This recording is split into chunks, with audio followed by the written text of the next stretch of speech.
London and the pre-fight press conference. A chance for Robbie and his challenger to size each other up. I'm Nick Durant, I'm manager trainer of Sugar Boy Malinga. Sugar's in shape, he's ready for the fight. I believe Sugar Boy has Robin's number. We here to take a bit of pressure off Mr. Robin Reed, and that's his WBC world title belt. And you're going to get it? Very easily. You can come and interview us after the fight when we're carrying the belt around Sugar's waist. I respect him, he's a good fighter. You know, he's earned his right to fight for the world title, and best of luck to him. You know, he's still talk. You know, and I'm still going to congratulate him, you know, or wish him luck or whatever before and after the fight. Just bring the belt, let us take it now before he gets his nice face punished. He looks a nasty piece of work like this, doesn't he? One of these Italian gangsters. He's talking to me. In close, bro. Be kissing him next. These gloves aren't good quality.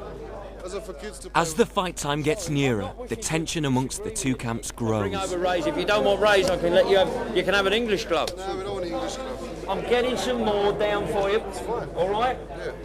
But we don't want to fight with substandard gloves. They're not substandard gloves. Anyway, hang on. It's pointless because Mike's going to change them. I'm going to change them, but they're not substandard. That is the label on there. The official gloves are sent over by Rays. In his hotel room, Robbie is getting restless. He looks like one of them fellas off the old-time film, you know, that put the lady on the train line. Dick Dastardly. That's him. Hang on, let me just get my drinks, Brian. Are you all right? Yeah. This is the official way, and you've got 2 attempts. If you don't make the first one, you've got half an hour or an hour to make the second one. I have known fighters sometimes, you know, if you're like a couple of grams over, I've had to take their underpants off. He has a ritual where he won't eat anything until after the weigh. It's all psychological.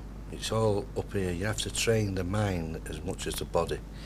And what he'll do tonight, instead of looking glamorous, he'll look as rugged and as tough as he possibly can. That's why he's leaved the beard on.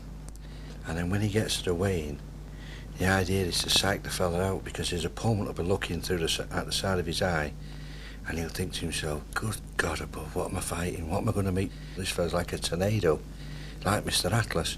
And then when they strip off to get onto the scales, you'll see him push his chest out and flex his muscles. And all this is a psychological ploy, because the other fella then will think to himself, God in heaven. Right, we're halfway there. 45 minutes. Let's not throw it away. Let's get the midfield in the game. Right, and stop arguing. We're just keeping nice and cool. What do you call it, Robbie? Chilling out. Chilling out. Cool, calm and collect we are. The 3 C's. And this is the man here, I'm telling you, look at this man now. What a nasty piece of work he is with that beard. Oh, what a picture. That was in the glamour days. I'm a bit of both.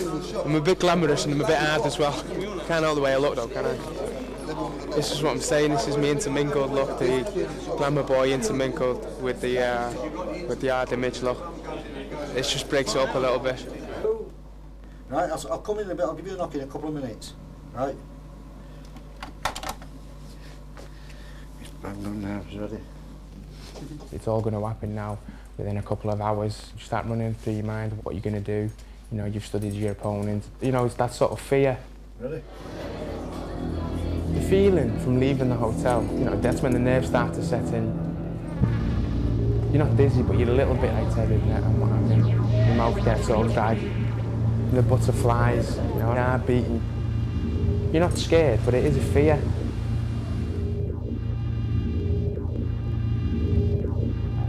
You're making that final journey from the hotel to the arena. The hotel might only be like 10 minutes, 5 minutes away from the arena, and it seems like to take forever.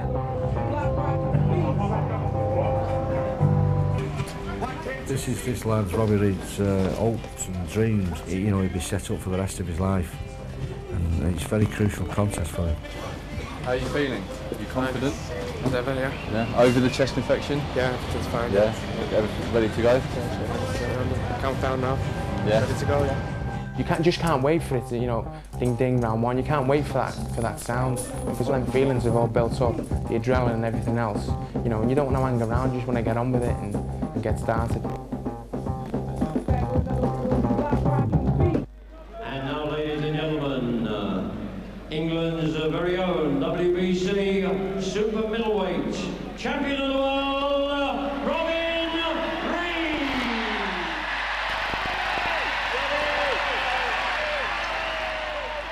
Even though you go out with Brian, there's only you can do what you do, no matter what instructions you get.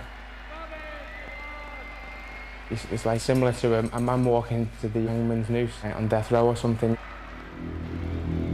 I think as soon as that first bell goes and you start fighting, once you get in that ring, you're on your own.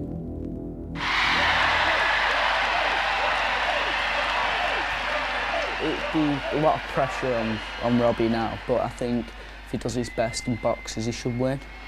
Ready to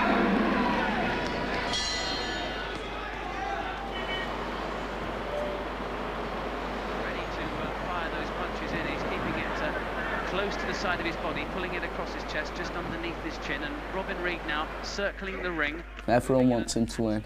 I want him to win, and I think all the lads want him to win. Everyone wants him to win. But if he does his best, no one can ask no more.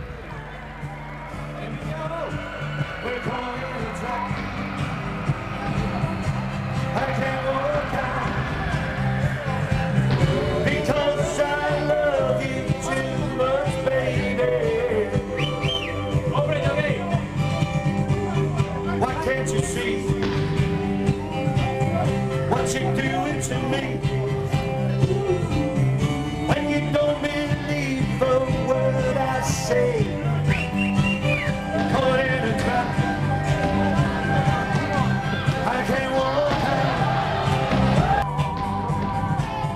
When you win, it's joyful. When you get beat, it's very sad. This is the bad part of it. The good times, you feel great, you can't sleep because the adrenaline's still pumping. But in the worst times, I feel sorry for Robert. He's got to restart, he's got to pick himself up, and it's that is really hard. Like I say, all his hopes, all his dreams now have ended. And that's why it's a stinking, rotten, dirty business. The last thing I want to hear about the next few days is boxing.